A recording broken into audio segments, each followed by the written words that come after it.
रंग की होली उमंग की होली, मस्ती में मस्त होके भंग की होली। ढंग की होली बेढंग की होली, मस्ती में मस्त होके भंग की होली।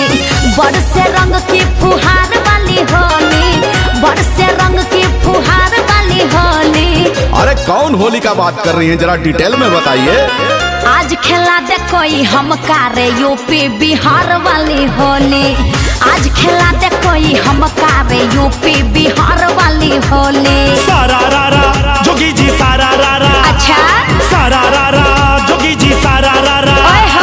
ई धरती का तोहसे हम कितना करें बखान। हाँ। ई धरती का तोहसे हम कितना करें बखान। अच्छा। जहाँ होली खेले खातिर खुद आए भगवान ता पर देख देख ब्रिज की होली रे मथुरा की होली, ब्रिज की होली रे मथुरा की होली।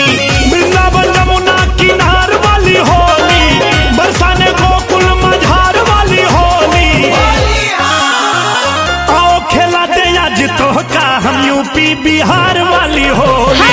आओ खेला दे आज तो का रे यूपी बिहार वाली होली। जिया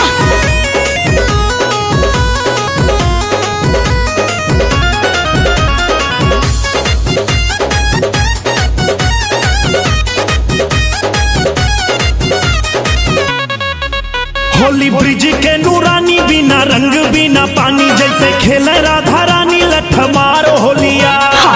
आज बिरज में होली रे रसिया, आज बिरज में होली रे रसिया। लेके रंगवा गुलाल रंग सिया जी के गाल, खेले कौशल्या के लाल रंगदार होलिया। होली खेले रघुवीरा अवध में, होली खेले रघुवीरा। होली खेले रघुवीरा अवध में, होली खेले रघुवीरा। आरा के होली रे छपरा के होली, आरा के होली रे छपरा के होली। पटनहिया गंगा किनार वाली होली, ससारम भगवा जवार वाली होली। आओ खेला दे आज तो का हम यूपी बिहार वाली होली।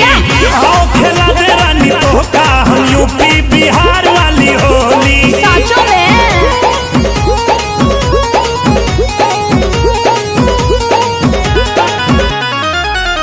बनारसी जोगीरा लेके ढोल या मजीरा, खेले काशी में फकीरा धुआंधार होलिया।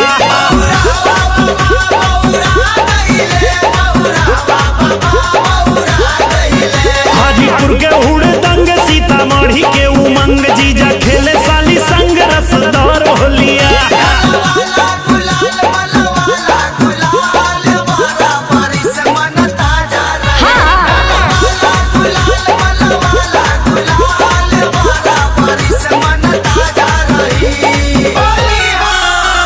सोनपुर के होली, जनकपुर के होली, बेतिया चंपारण भागलपुर के होली, गया बिहारी भोजपुर बाजार वाली होली, साली सरहज ससुराल वाली होली।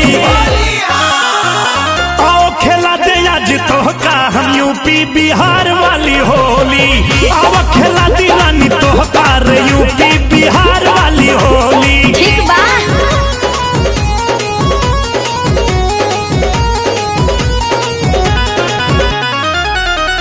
बक्सर गोरखपुर बस्ती गोंडा जमनपुर, आजमगढ़ के मशहूर कुर्ता फार होलिया। भदोही चंदौली के होली मुझे सारा रारा बोली, देवरिया मिर्जापुर के होले चटकार होलिया। बूढ़ा बाबा मान, बूढ़ा बाबा मान मांगे करैली का चोखा। बूढ़ा बाबा मान, बूढ़ा बाबा मान मांगे करैली का चोखा। घोसी मऊ गाजीपुर के होली, तनवा मऊधिया सैयदपुर के होली। नीक लागे नौगढ़ चुनार वाली होली, आहिर भर पंडित चमार वाली होली। आओ खेला दे आज तो का हम यूपी बिहार